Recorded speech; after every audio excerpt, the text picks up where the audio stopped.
ሰላም የተወደዳችሁ ተመልካቾቻችን ከካፋ ቴሌቪዥን ለዛቱ ያዘጋጀናቸውን ዜናዎች ይዘን ቀርበናል። ከዜናዎቹ ጋር ብሩክታይት ብርሃኑ ነኝ። አብራችሁን ቆዩ። የትምህርት ጥራትን ለማረጋገጥ የተጀመረውን እንቅስቃሴ ውጤታማ ለማድረግ ከባለድርሻ አካላት ጋር እየሰራ መሆኑን የዴቻ ወረዳ የትምህርት ጽሕፈት ቤት ገለጸ።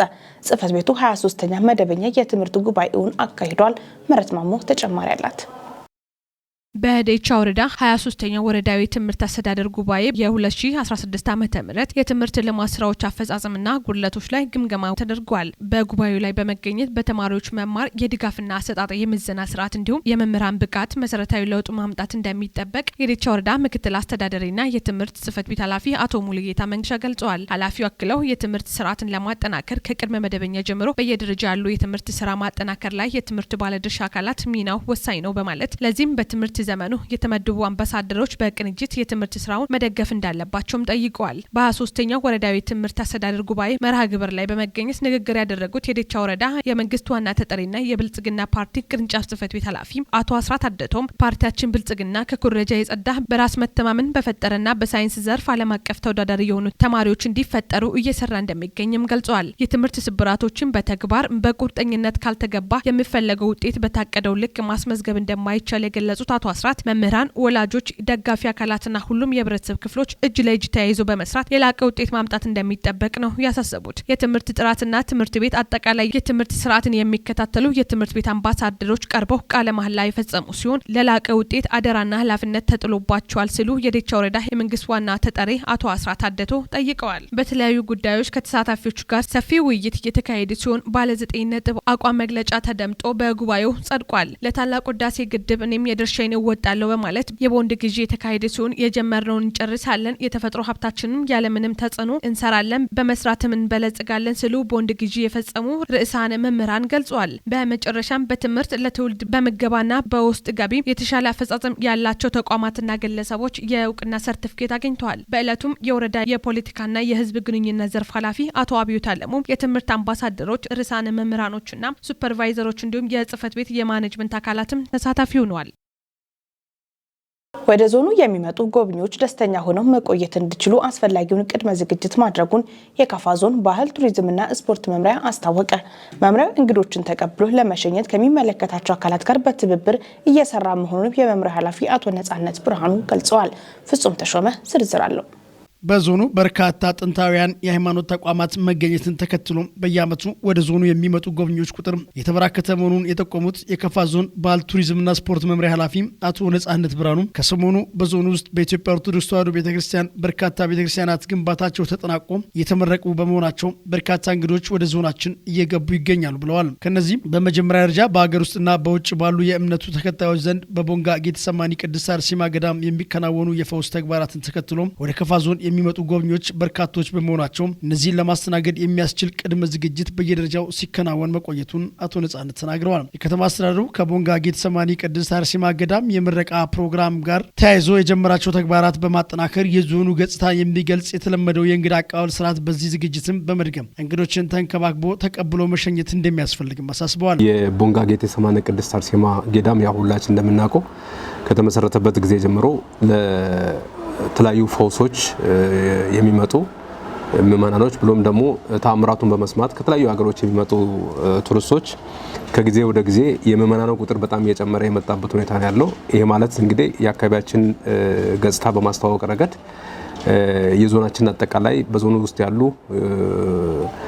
ምን አይነት መልካም ገጽታዎች አሉ የሚለው ነገር በማስተዋወቅ ረገድ የዚህ ገዳሙ አስተዋጽኦ እጅግ በጣም የጎላ ነው። በርካታ ምእመናኖች አካባቢያችን እንዲያውቁ የራሱን ከፍተኛ አስተዋጽኦ አበርክቷል። ያው ዞናችን እንደሚታወቀው ቀደምት ከ15ኛው መቶ ክፍለ ዘመን ጀምሮ የተመሰረቱ ጥንታውያን አብያተ ክርስቲያናቶች ያሉበት ከመሆኑ ጋር ተያይዞ እነዚህ አብያተ ክርስቲያናት ለምሳሌ እንደነ ባሃ ጊዮርጊስ፣ ኩቲ ሚካኤል፣ አንድራቻ መድኃኔዓለም ቤተክርስቲያን፣ ጊዲ ጊዮርጊስ ቤተክርስቲያን የመሳሰሉት ላይ በርካታ ምእመናኖች ከተለያዩ አካባቢዎች ይመጣሉ። የዚህ የጌተሰማኒ አርሴማ ቅድስት አርሴማ ቤተክርስቲያን የገዳሙ ሁኔታ ስናይ ግን የሚመጡ የምእመናኖች ቁጥር በጣም እጅግ በጣም ከፍተኛ ነው። አሁን ደግሞ የህንጻ ቤተክርስቲያኑ መመረቅ ተከትሎ በርካታ የእምነት አባቶች እንደዚሁ ምእመናኖች ከተለያዩ አካባቢዎች እንደመጡ ቀደም ሲልም በተለያዩ ሚዲያዎች እንደዚሁ በቤተክርስቲያኑ በገዳሙ ሰበካ አስተዳደር በከፋ ሀገረ ስብከት በተለያዩ ጊዜ በከኛ ጋር በሚደረግ ግንኙነቶች እየተገለጸልን ነው መጣውና አሁን ይህን ተከትሎ የሚመጡ ምእመናኖች በአካባቢው ላይ ያው ቆይታ ያደርጋሉ። የሚቆዩት ቆይታ ደግሞ ያማረ እንዲሆን የኛ ዞን ያው ከቦንጋ ከተማ አስተዳደር ጋር ከተወሰኑ ከአንድ ወር ወዲህ የተለያዩ ስራዎችን ስንሰራ ነው ቆይ ነው። አንደኛ የሚመጡ እንግዶችን በማስተናገድ ረገድ የሆቴሎች ዝግጁነት ምን ይመስላል በሚለው ጉዳይ ላይ የቦንጋ ከተማ አስተዳደር ሆቴሎችን ክትትል ያደረገ አላስፈላጊ የሆኑ ዋጋ ጭማሪዎች እንዳይደረጉ የሚመጡ እንግዶች በተለይ ገጽታው ጥሩ ገጽታ ይዘው እንዲሄዱ በማድረግ ረገድ የቦንጋ ከተማ አስተዳደር ከጌዳሙ ሰበካ አስተዳደር ጋር በጋራ ለመስራት እየሄደ ያለባቸው ሁኔታዎች አሉ።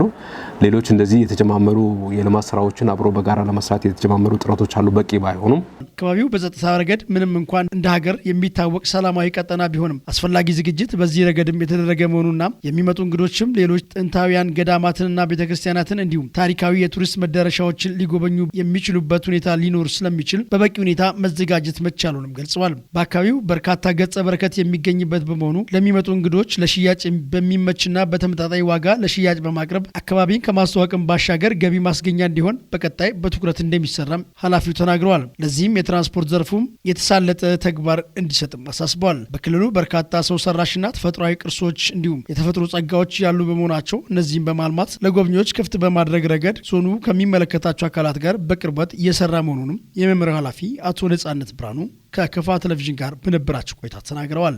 አካባቢያችን ብዙ ገጸ በረከት ያለበት ነው። በተለይ ያው ከፋ የቡና መገኛ ከመሆኑ ጋር ተያይዞ ሰፊ የቡና ሀብት ያለበት ነው። ከተለያዩ ቦታ ሰዎች ሲመጡ የከፋን ቡና እያሰቡ ነው መጡት። ከፋ ላይ ቡና አለ፣ ከፋ ላይ ማር አለ፣ ከፋ ላይ ደግሞ የተለያዩ ቅመማ ቅመሞች አሉ የሚለውን እሳቤ ይዘው ይመጣሉ። ይህን ደግሞ በበቂ ሁኔታ ማግኘት መቻል አለባቸው። በአካባቢያቸው በሚያርፉበት ስፍራ ላይ በበቂ ሁኔታ ማግኘት መቻል አለባቸው። ይሄ ደግሞ በእኛ አካባቢ የተለመደ አይደለም። አንድ ቦታ ላይ ይቀመጣል። እንግዶች የሚመጡበት ስፍራ ላይ ብዙ ጊዜ ሳይገኝ ሲቀር ሳያገኙ የሚሄዱበት ሁኔታ አለ። ይህ እንግዲህ ምናልባት በዚህ ዓመት በበቂ ሁኔታ አልሰራንም። ለቀጣይ ግን እንደዚህ አይነት ነገሮች ሲኖሩ አስፈላጊ ቦታ ተዘጋጅቶ የሽያጭ ማዕከል ተዘጋጅቶ የሚመጡ ምእመናኖች እነዚህን ገጸ በረከቶች በቀላሉ ገዝቶ የሚሄዱበት ቡና ማርና ቅመማ ቅመም ብቻ ሳይሆን በአካባቢያችን ላይ ያሉ የተለያዩ የእደ ጥበብ ውጤቶች አሉ። እነዚህንም ቢሆን አቅርቦ ምእመናኑ ከዛም አንድም ለሚመጡ ሰዎች የማስተዋወቅ በሌላ ሳይድም ደግሞ መገኘት የሚገባውን ገቢ የሚያገኙበት ስራ ላይ በቀጣይ በትኩረት መስራት መቻል አለብን። ይህም ጭምር ነው አንዱ ታሳቢ ተደርጎ መሰራት ያለበት ከጌዳሙ ጋር። ከዛ ባሻገር እንግዲህ ያው የሚመጡ እንግዶች ያው እንዳልከው ከቦታ ቦታ ሲንቀሳቀሱ የተሽከርካሪ አገልግሎት በበቂ ሁኔታ መቅረብ መቻል አለበት። ለዚህም ያው የከፋ ዞን ትራንስፖርትና መንገድ ልማት መምሪያ እንደ ቦንጋ ከተማ የባጃጅ እጥረት ባለባቸው አካባቢዎች ላይ ታክሲዎችን መድበው እያሰራ ነው።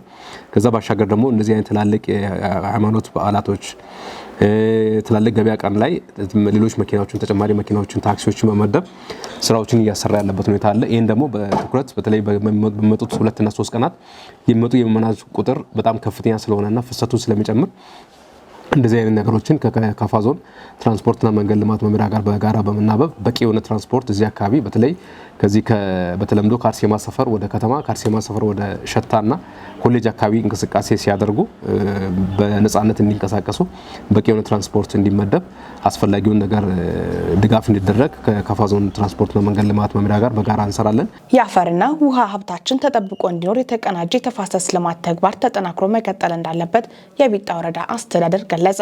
በወረዳው የአፈር ሀብታችን ለብልጽግናችን በሚል መሪ ሀሳብ የ2017 ዓ.ም የተቀናጀ የተፋሰስ ልማት ማስጀመሪያ መርሃ ግብር ተካሂዷል። ዘገባ የቢጣ ወረዳ የመንግስት ኮሚኒኬሽን ነው፣ እንደሚከተለው ይቀርባል።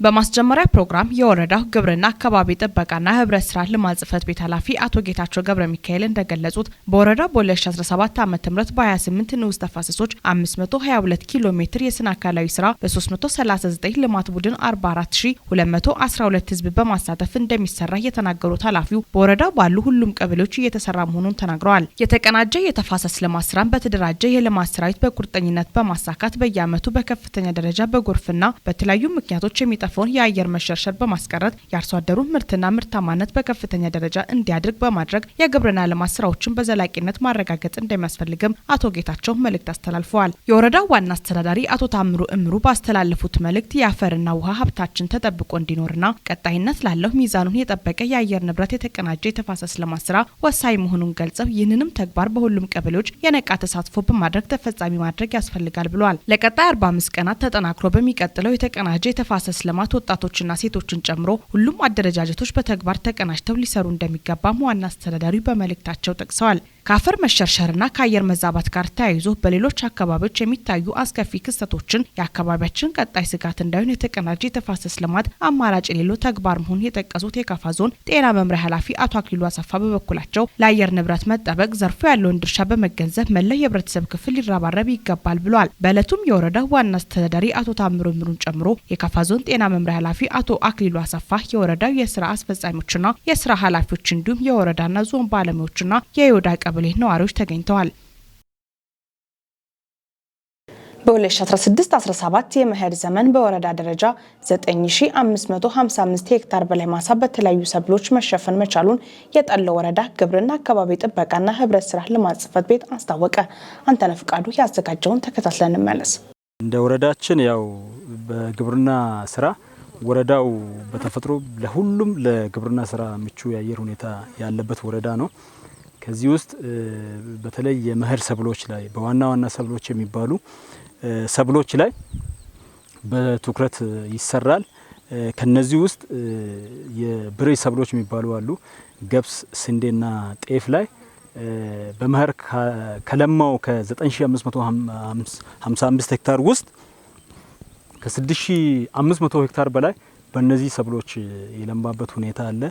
አሁን ዛሬ ጉብኝት የምናደርግበት እዚሁ ኦሚያ ቀበሌ በዚህ በወላ ልማት ቡድን ላይ በአንድ ክላስተር 16 ሄክታር በላይ ስንዴ የለማበት ሁኔታ ነው ያለው። በዚህም አርሶ አደሮች እዚህ በኩታ ገጠም ያለሙበት ሁኔታ ነው ያለው። በዚህ ደግሞ እንደ ወረዳ ሲናይ ከ3700 ሄክታር በላይ ስንዴ ማሳ ተሸፍኗል። በዚህም የተሻለ ውጤት ያየን ያለንበት ሁኔታ አለ። ከዚህ በፊት ወረዳው የስንዴ ምርት ቤልት ነው ብለን መውሰድ እንችላለን። ካናዳ ተብሎ ስያሜ ሁሉ የተሰጠበት ወረዳ ነው። ከጊዜ ወዲህ ከዚህ ከአየር ንብረት ለውጥ ጋር ተያይዞ የዋግ በሽታ ክስተት ከማምረት ውጭ ነው ያደረገውና አርሶ አደሩ ተስፋ ቆርጦ ስንዴ ከማምረት ወጥቶ ሌሎች ሰብሎች ላይ ትኩረት የማድረግ ሁኔታዎች ነበሩበትና እዚህ ማሳ ላይ ከ3 ሊትር በላይ ቲልት የሚባል ኬሚካል የዋግ በሽታ መከላከያ ተጠቅመዋል።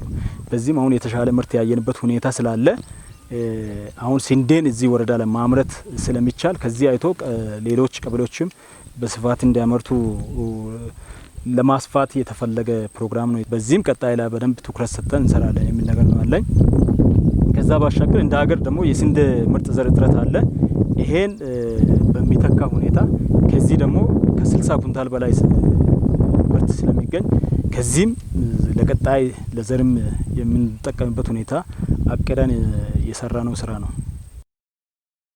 ኢትዮጵያ በብሪክስ ማዕቀፍ ከአባል ሀገራት ጋር የጋራ ተጠቃሚነትን ባከበረ መልኩ ጠንካራ ተሳትፎ እንደምታደርግ ተገለጸ። የኢትዮጵያ ብሔራዊ የብሪክስ ከፍተኛ የስራ ኃላፊዎች የቴክኒክ ኮሚቴ ስብሰባ አካሂዷል። ዘገባው የኢትዮጵያ ዜና አገልግሎት ነው። ቤተልሔም ምሩ ታቀርባለች። በብራዚል የብሪክስ ፕሬዝዳንትነት ዓመት በሚከናወኑ ዋና ዋና ተግባራት ዙሪያ ያተኮረውን ውይይት በውጭ ጉዳይ ሚኒስቴር የሚኒስተሩ ከፍተኛ አማካሪ አምባሳደር ምኒልክ አለሙ የተመራ ነው። በውጭ ጉዳይ ሚኒስቴር የዓለም አቀፍ ድርጅቶች ጉዳዮች ዳይሬክተር ጀነራል አምባሳደር ለምለም ፍስሐ በተጠናቀቀው 2024 የኢትዮጵያ የብሪክስ ተሳትፎ ስኬትና በ2025 የኢትዮጵያ በብሪክስ ማዕቀፍ ስለሚኖራት እንቅስቃሴ በተመለከተ ገለጻ አቅርበዋል። አምባሳደር ለምለም ብሪክስ የኢትዮጵያን ብሔራዊ ጥቅም ለማስጠበቅና የውጭ ጉዳይ ፖሊሲዋን ዓላማ ገቢር ለማድረግ ወሳኝ መድረክ ነው ብለዋል። ኢትዮጵያ ከብሪክስ ማዕቀፍ አባል ሀገራት ጋር በግብርና፣ በመሰረተ ልማት፣ በጤና፣ በትምህርት፣ በንግድና ኢንቨስትመንት መስክ የጋራ ተጠቃሚነትን በሚያስጠብቅ መንገድ ጠንካራ ተሳትፎ እንደሚኖራት ገልጸዋል። ከ21 የመንግስት ተቋማት የተወከሉ ተወካዮች ኢትዮጵያ በ2025 በብራዚል የብሪክስ ፕሬዝዳንትነት ወቅት እንደ ሀገር ለማሳካት ለታቀደው ግብ ምክረ ሀሳብ ሰጥተዋል። በተጨማሪም የቴክኒክ ኮሚቴው በተለያዩ ዘርፎች መካከል ያለውን ግንኙነትም የበለጠ ማጠናከር በሚቻልበት መንገድ ላይ መወያየቱን የውጭ ጉዳይ ሚኒስቴር መረጃ ያመላክታል። የተከበራችሁ ተመልካቾቻችን ከካፋ ቴሌቪዥን ለዛቱ ያዘጋጀናቸው ዜናዎች እስካሁኖቹ ነበሩ። ዜናዎቹን በመምራት ብሩክታይት ብርሃኑ አብሬያችሁ ቆይታ ያደረግኩ። ቀሪ የጣቢያችን መሰናዶች ይቀጥላሉ። በእኔ በኩል መልካም ጊዜ